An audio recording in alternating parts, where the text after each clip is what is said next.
Era global. El despertar del Istmo, temporada 1. El despertar de los soberanos. Capítulos 1, 20. Sinopsis. Año 2047. La humanidad vive la peor crisis de su historia. Una energía desconocida llamada maná emerge desde las profundidades de la Tierra y altera las leyes de la realidad. Al mismo tiempo aparecen invasores extraterrestres, monstruos interdimensionales y máquinas de guerra imposibles. Cuando todo parece perdido, el planeta responde. Nace el sistema. Una interfaz invisible capaz de transformar a los seres humanos en guerreros capaces de utilizar el maná. A los 15 años todos los jóvenes del planeta son reclutados para defender la Tierra. Entre ellos se encuentran dos amigos de la provincia de Colón, Panamá. Pedro y Arturo. Ninguno imagina que sus nombres terminarán siendo conocidos en todo el mundo. Ni que uno de ellos llegará a convertirse en el rey de Panamá. Personajes principales. Pedro. Edad: 15 años. Lugar de nacimiento: Colón, Panamá. Afinidades: agua, rayo, espacio. Rasgo especial: posee una afinidad espacial considerada imposible. Personalidad: leal, protector, inteligente, obsesionado con proteger a su familia. Sueño: garantizar que Panamá jamás vuelva a ser una nación vulnerable. Arturo. Edad: 15 años. Lugar de nacimiento: Colón, Panamá. Afinidades: fuego, agua, tierra, viento. Rasgo especial: puede controlar 4 elementos simultáneamente. Personalidad: valiente, impulsivo, carismático. Sueño: convertirse en el mago más poderoso del mundo. Prólogo. El mundo terminó a las 2:17 de la madrugada. No con una explosión. No con una guerra nuclear. No con una pandemia. Terminó cuando la realidad se rompió. Desde las profundidades de la Tierra surgieron gigantescas columnas azules de energía. Miles. Millones. Aparecieron en océanos, montañas, desiertos y ciudades. La gente las llamó las líneas ley. La energía liberada fue tan brutal que alteró la física conocida. Las brújulas dejaron de funcionar. Los satélites comenzaron a caer. Las comunicaciones globales colapsaron. Y entonces llegaron ellos. Las primeras naves aparecieron sobre el Pacífico. Gigantescas estructuras negras capaces de eclipsar ciudades enteras. Horas después comenzaron las invasiones. Los ejércitos humanos fueron aplastados. Misiles. Tanques. Submarinos. Nada parecía funcionar. La humanidad estaba perdiendo. Hasta que el planeta respondió. Miles de millones de personas vieron un mensaje imposible. Una pantalla azul apareció frente a sus ojos. Una voz resonó dentro de sus mentes. Protocolo de supervivencia planetaria activado. Iniciando sistema. La humanidad ha sido seleccionada. Aquella noche comenzó la era global. Capítulo 1. El pitido del destino. Provincia de Colón, Panamá. 8 am. El sonido de una alarma militar atravesó toda la Academia Militar del Istmo Central. Más de 2000 adolescentes permanecían formados bajo un sol abrasador. Entre ellos estaban Pedro y Arturo. Los dos llevaban años escuchando historias sobre el sistema. Pero hoy sería diferente. Hoy despertarían. El director de la academia caminó frente a los reclutas. Su uniforme estaba cubierto por cicatrices de guerra. Su brazo izquierdo era una prótesis creada con tecnología alienígena. Miró a los jóvenes. Luego habló. Hoy dejan de ser niños. Un silencio absoluto invadió el patio. Hoy se convierten en la primera línea de defensa de Panamá. Las sirenas comenzaron a sonar. Entonces ocurrió. Una luz azul apareció frente a cada recluta. Pedro sintió que el corazón se detenía. Una pantalla flotaba frente a él. Sistema activado escaneando usuario. Compatibilidad detectada agua-rayo. Pedro abrió los ojos sorprendido. 2 afinidades. Eso era raro. Pero la pantalla continuó. Y apareció una tercera línea.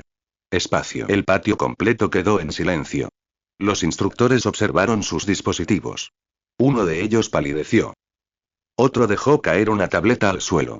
El director se quedó inmóvil. Porque durante toda la historia registrada del sistema jamás se había encontrado un usuario espacial en Panamá. Y mucho menos uno de apenas 15 años.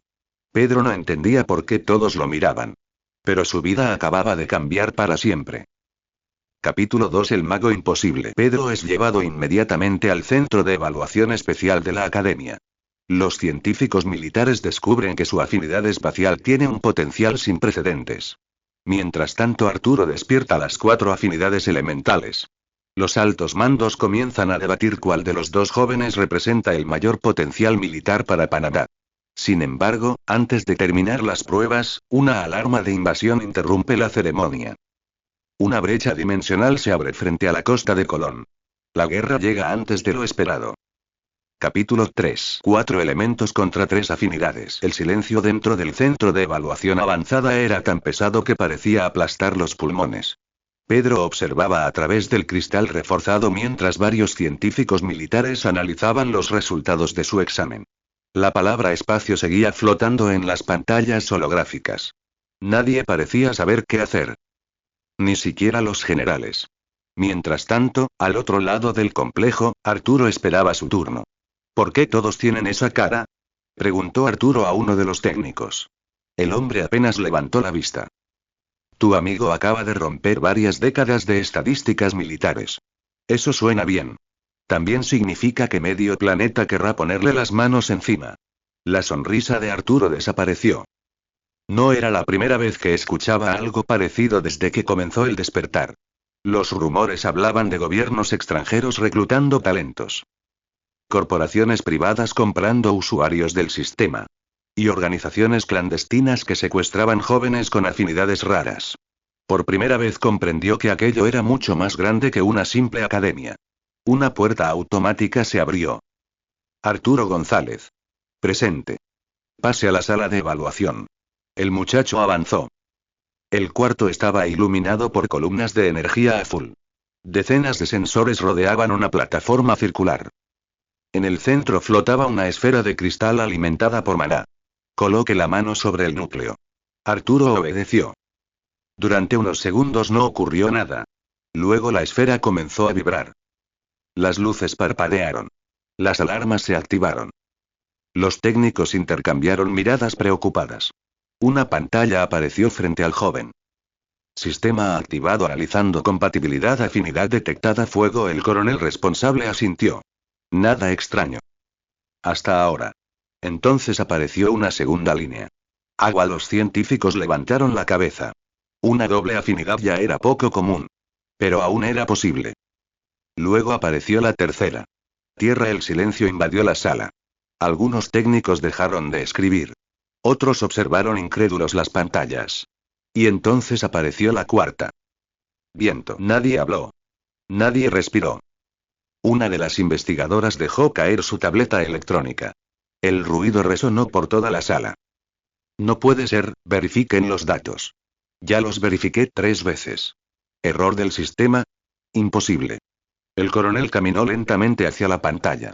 Leyó los resultados una vez. Luego otra. Y otra más. El resultado no cambiaba. 4 afinidades. Activas. Estables. Compatibles. Jamás registradas en Panamá. Arturo observó a todos confundido. ¿Hice algo malo? Nadie respondió. Porque todos comprendían lo que aquello significaba. Un usuario espacial. Y un usuario de 4 elementos. El mismo día. En la misma academia. En la misma generación. Las probabilidades eran absurdamente pequeñas. La puerta principal se abrió de golpe. El general Ricardo Batista entró acompañado por varios oficiales. Era uno de los comandantes más importantes del país. Muéstrenme los resultados. Los científicos obedecieron. El general observó la pantalla durante varios segundos. Luego soltó una carcajada. No era una risa de alegría. Era una risa nerviosa. ¿Saben lo que significa esto? Nadie respondió. Significa que Panamá acaba de convertirse en un objetivo. Todos guardaron silencio. Porque era verdad. El canal ya era estratégico. Las líneas ley ya eran valiosas. Ahora además poseían 2 talentos capaces de cambiar el equilibrio militar mundial. La noticia era demasiado grande para mantenerse oculta. Y el mundo entero terminaría enterándose. Como si el destino quisiera confirmar aquellas palabras, una nueva alarma sonó en toda la base. Una pantalla roja apareció sobre cada monitor. Alerta de brecha, alerta de brecha, alerta de brecha. Las sirenas comenzaron a rugir. Los oficiales se tensaron inmediatamente. Un operador apareció corriendo. Su rostro estaba pálido. Señor. Infierme. Se ha detectado una anomalía frente a la costa de Colón. Nivel. Nivel 2 y aumentando. La expresión del general cambió. ¿Cuánto tiempo? 3 minutos para la manifestación completa. Pedro llegó corriendo desde el laboratorio vecino. ¿Qué está pasando? Nadie tuvo tiempo de responder. El suelo tembló. Todo el edificio vibró. A través de las ventanas se pudo ver algo imposible. Sobre el océano. A varios kilómetros de distancia. El cielo se estaba rompiendo. Una grieta púrpura apareció sobre las aguas del Caribe. Rayos de energía descendieron desde la anomalía. Las nubes comenzaron a girar. El mar rugió. Y por primera vez los dos amigos comprendieron una verdad aterradora. Su entrenamiento había terminado. La guerra acababa de llegar a Panamá. Capítulo 4. El primer parpadeo espacial. El sonido de las sirenas seguía resonando por toda la Academia Militar del Istmo Central. Pedro permanecía inmóvil frente a la enorme ventana reforzada del laboratorio mientras observaba la grieta púrpura que se abría sobre las aguas del Caribe. Parecía una herida en el cielo. Una herida viva.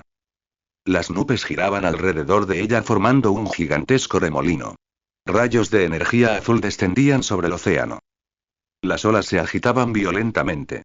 Y cada segundo la anomalía parecía crecer más. Esto no estaba programado, murmuró uno de los científicos. Nada de esto estaba programado. Pedro escuchó aquellas palabras sin apartar la vista del horizonte. Apenas unas horas antes era un estudiante normal. Ahora todos lo observaban como si fuera algo extraordinario. O peligroso.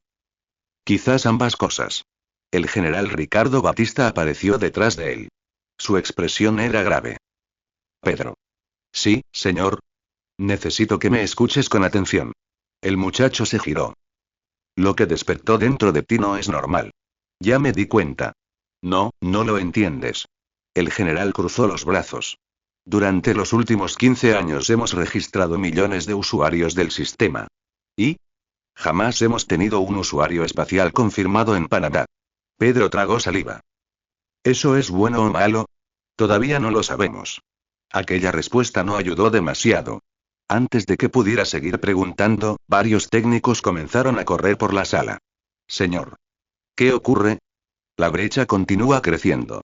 Las pantallas holográficas cambiaron inmediatamente. Aparecieron gráficos. Números. Lecturas de energía. Mapas. La actividad aumentaba de forma alarmante. El general observó los datos. Su mandíbula se tensó. Maldita sea, Pedro sintió un escalofrío. ¿Qué pasa? La brecha está absorbiendo maná ambiental. ¿Eso es malo? Significa que algo está intentando cruzar. Un silencio incómodo se apoderó de la sala.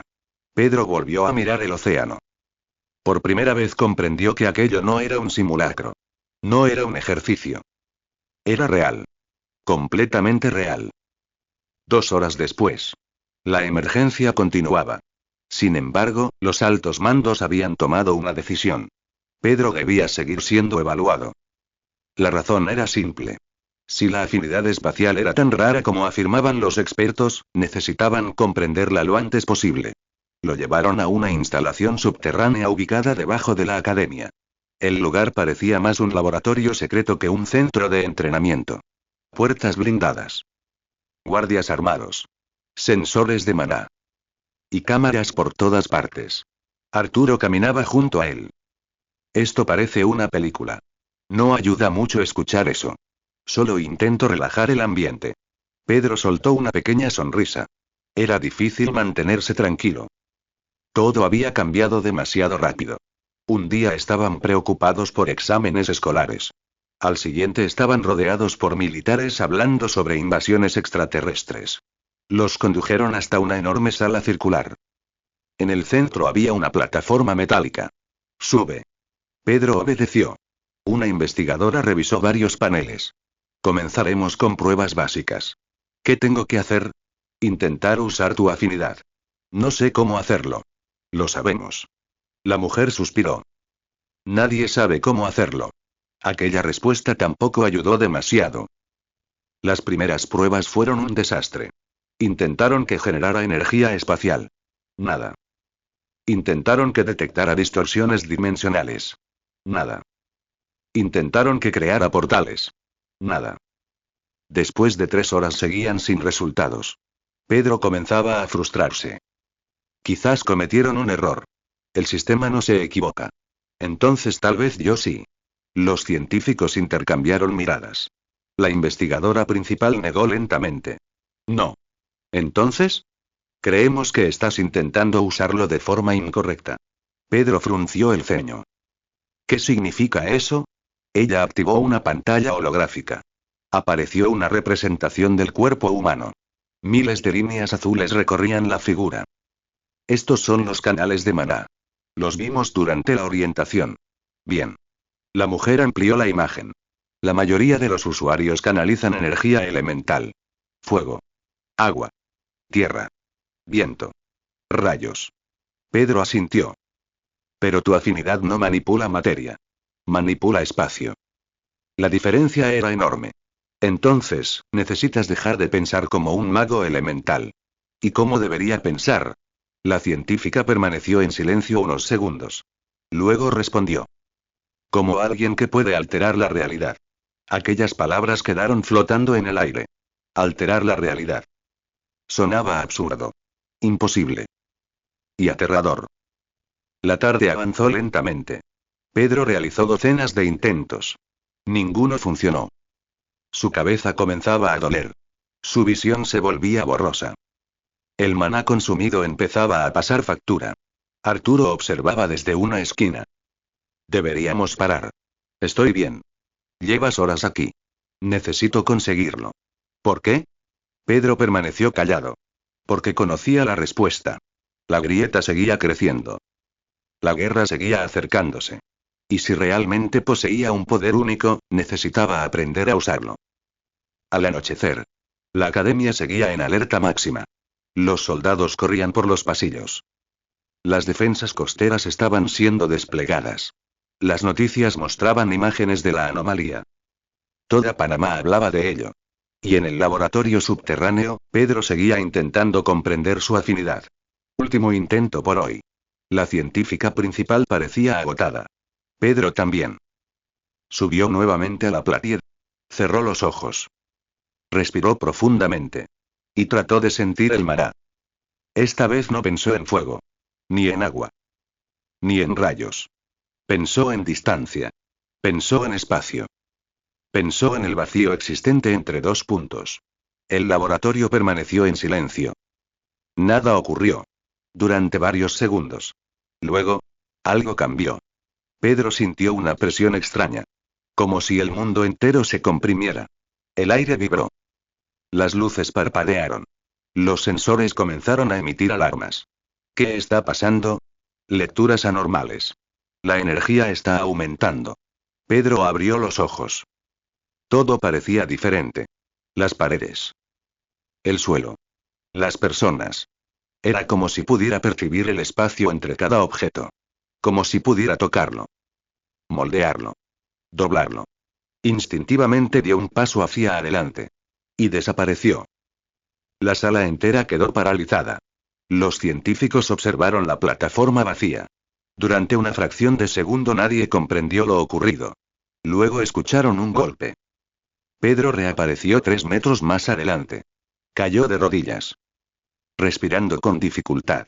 El silencio fue absoluto. Nadie se movió. Nadie habló. Hasta que un técnico gritó. Reproduzcan las grabaciones. Las pantallas mostraron la secuencia. Cuadro por cuadro. Pedro estaba en la platier. Luego no estaba. Luego aparecía 3 metros adelante. No había corrido. No había saltado. No había acelerado. Simplemente desapareció. Y reapareció. La científica principal observó la grabación varias veces. Su rostro perdió el color. Dios mío, el general Batista acababa de entrar cuando vio las imágenes. ¿Qué ocurrió? Nadie respondió inmediatamente. Finalmente la investigadora habló. Acaba de hacerlo. ¿Hacer qué? Teletransportarse. El silencio regresó. Incluso los soldados parecían incapaces de reaccionar. Porque todos comprendían la magnitud de aquello. Pedro acababa de lograr algo que ningún usuario registrado en Panamá había conseguido jamás. El muchacho seguía de rodillas. Su cabeza daba vueltas. Sentía náuseas. Y un dolor terrible detrás de los ojos. Arturo corrió hacia él. Pedro. Estoy bien, no pareces estar bien. Creo que voy a vomitar. Eso responde mi pregunta. Algunos médicos llegaron inmediatamente. Comenzaron a revisarlo. Pulso acelerado. Canales de maná sobrecargados. Presión elevada. Fatiga extrema. Pedro apenas escuchaba. Seguía intentando comprender lo que acababa de pasar. Porque él también lo había sentido. Durante una fracción de segundo. No había caminado. No había corrido. Simplemente había estado en otro lugar. Como si el espacio hubiera dejado de importar. Esa misma noche. Las grabaciones fueron enviadas a los niveles más altos del gobierno panameño. También fueron clasificadas. Nadie quería que la información saliera del país. Al menos todavía. Pero era demasiado tarde. Porque mientras los generales discutían estrategias y protocolos, algo más observaba. Más allá de la brecha. Más allá del océano. Más allá de las estrellas. Una inteligencia desconocida detectó la distorsión. Una señal fue enviada. Un mensaje atravesó la oscuridad del espacio. Y una respuesta regresó. Una sola frase. Una frase que ningún humano escuchó. Una frase que cambiaría el destino del planeta. Anomalía espacial detectada. Prioridad de exterminio actualizada. Mientras tanto, en la costa de Colón, la grieta púrpura continuó creciendo. Y dentro de ella, miles de ojos comenzaron a abrirse. Fin del capítulo 4. Capítulo 5. Bautismo de agua y rayos. La lluvia comenzó antes del amanecer. Pequeñas gotas golpeaban los ventanales blindados de la Academia Militar del Istmo Central mientras las alarmas seguían activas por tercer día consecutivo. Nadie dormía bien. Ni los soldados. Ni los oficiales. Ni los científicos. Mucho menos los estudiantes. La brecha frente a las costas de Colón seguía creciendo. Los reportes llegaban cada hora. Y todos eran peores que los anteriores.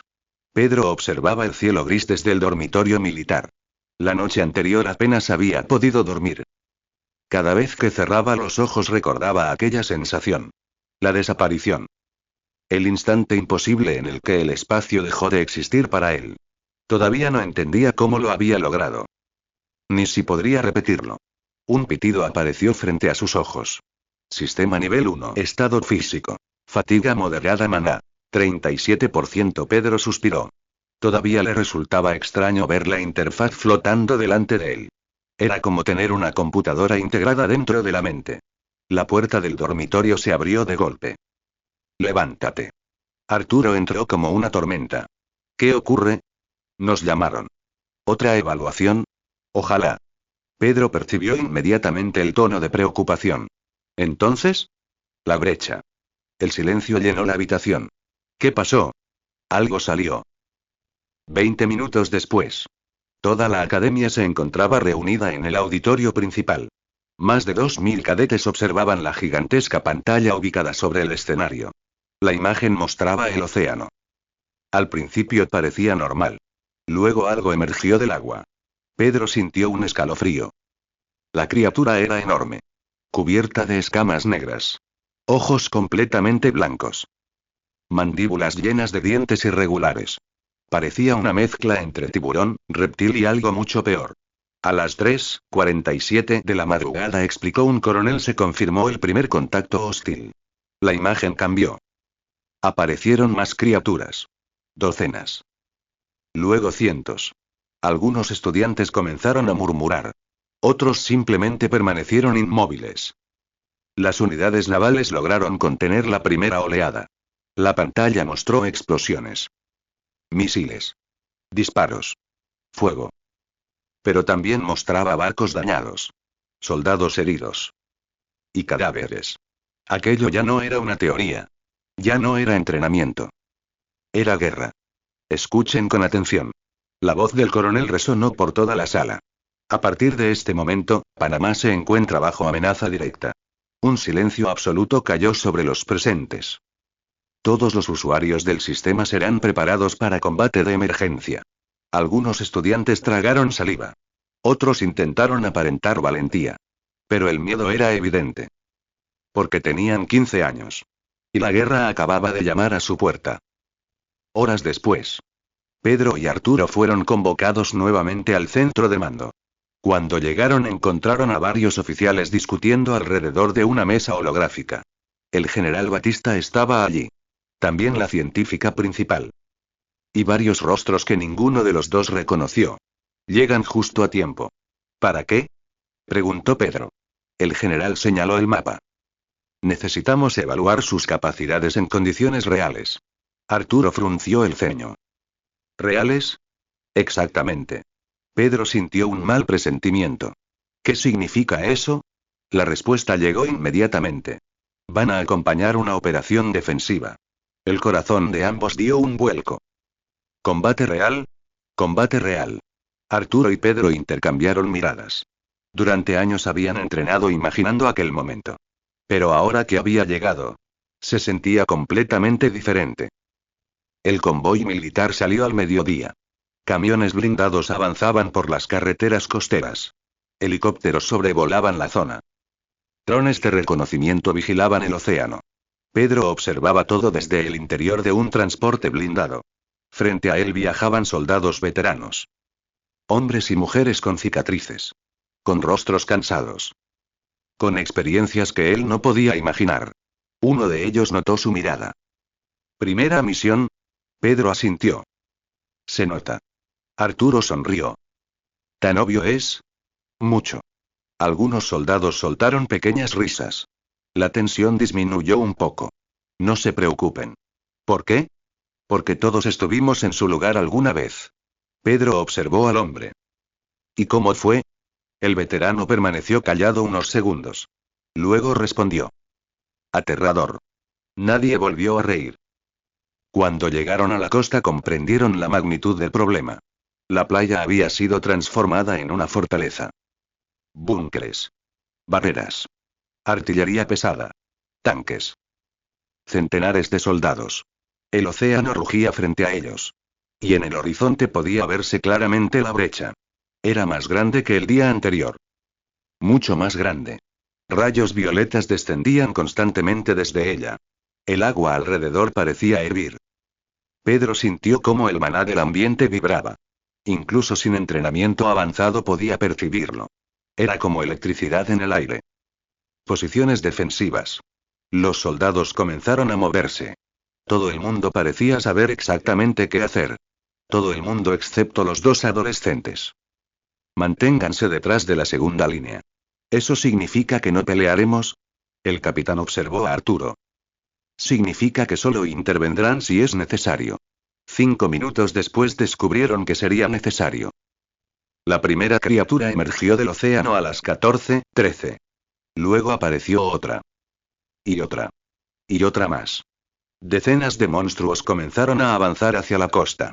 Las sirenas sonaron inmediatamente. Contacto enemigo. Abran fuego. La artillería rugió. Misiles atravesaron el cielo. Las explosiones sacudieron la playa. Pedro jamás había visto algo semejante. Era caos. Ruido. Fuego.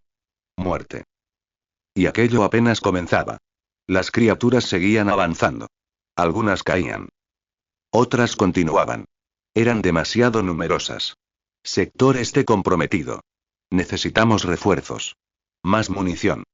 Pedro observó todo con el corazón acelerado. Entonces ocurrió. Una criatura atravesó la línea defensiva. Un monstruo enorme. Más rápido que los demás. Más grande. Más fuerte. Los soldados intentaron detenerlo. No funcionó. La criatura lanzó a un hombre varios metros por el aire. Otro desapareció entre sus mandíbulas. La sangre cubrió la arena. Pedro se congeló. Aquello era real. Demasiado real. Pedro. La voz de Arturo lo sacó del shock. Muévete. La criatura seguía avanzando. Directamente hacia ellos. Pedro levantó la mano. Por instinto. Por miedo. Por desesperación. Sintió el maná fluir. El agua del mar comenzó a moverse. Pequeñas corrientes rodearon a la criatura. El monstruo se detuvo. Confundido. Ahora. Arturo entendió inmediatamente. Una lanza de fuego impactó contra el enemigo. Luego una columna de tierra emergió bajo sus patas. La criatura rugió. Pero seguía viva. Seguía acercándose. Pedro sintió pánico. No era suficiente. Necesitaba más poder. Entonces recordó algo. Agua. Rayos. Conductividad. La idea apareció de repente. Como una revelación. Extendió ambas manos. El agua alrededor del monstruo aumentó. Las corrientes cubrieron completamente sus piernas. Y entonces utilizó su afinidad de rayo. La descarga explotó. Un relámpago azul atravesó la playa. El impacto iluminó todo el campo de batalla. La criatura rugió. Su cuerpo se sacudió violentamente. El olor a carne quemada llenó el aire. Luego cayó. Muerta. El silencio fue absoluto. Incluso los soldados dejaron de disparar durante un instante. Todos observaban el cadáver. Luego observaron a Pedro. Nadie dijo una palabra. Pero todos habían visto lo mismo. Un adolescente acababa de eliminar una criatura que había atravesado una línea militar completa. Sin embargo, Pedro no celebró. No pudo. Porque mientras observaba al monstruo, comprendió algo. Lo había matado. Realmente matado. Aquella criatura ya no existía. Su vida había terminado. Por su culpa. Por su decisión. Por su poder. Sintió un vacío extraño en el pecho. Una mezcla de alivio. Y culpa. Pedro. Arturo colocó una mano sobre su hombro. Nos salvó. Pedro permaneció en silencio. Mirando el cadáver. Mirando la sangre. Mirando la guerra. Porque en aquel instante entendió una verdad que ningún entrenamiento podía enseñar. El poder no era un juego. No era una aventura. No era una fantasía. Era una responsabilidad. Y a veces esa responsabilidad significaba decidir quién vivía. Y quién moría. A lo lejos. Sobre el océano. La brecha volvió a expandirse. Y desde las profundidades de aquella oscuridad púrpura, algo mucho más grande comenzó a despertar. Fin del capítulo 5.